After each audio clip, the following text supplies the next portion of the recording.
বর্তমানে নতুন সরকারের উন্নয়নমুখী পরিকল্পনায় যুব সমাজকে বিদেশ পাঠাতে সহজ শর্তে ঋণ প্রদান করা হবে, যার মাধ্যমে মাদকমুক্ত সমাজ গড়ে তোলা এবং বেকারত্ব দূরীকরণে বিশেষ ভূমিকা রাখবে। সরকারের বহুমুখী উন্নয়ন নিয়ে ঢাকা মহানগর বিএনপির সিনিয়র যুগ্ম আহ্বায়ক হারুনুর রশিদ বলেন, মাননীয় প্রধানমন্ত্রী জনাব তারেক রহমান আমাদের সরকার ক্ষমতা আসার পর থেকেই কর্মসূচি বা যেগুলো বলে ফ্যামিলি কার্ড বা কৃষি কার্ড বা অন্যান্য যে মূলক কর্মকাণ্ডগুলো হাতে নিয়েছেন, এগুলো আমাদের নির্বাচনী ম্যানিফেস্টোতে ছিল, সেটারই একটি বাস্তবায়ন।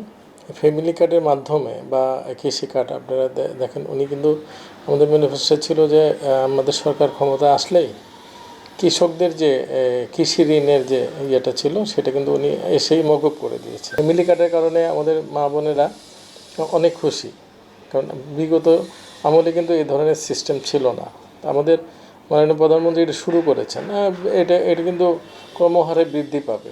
তখন আমাদের দেশের অর্থনৈতিক প্রবৃদ্ধি যদি ভালো হয়, তখন দেখবেন যে একটা ফ্যামিলি চলার মতো অবস্থান দাঁড়াবে।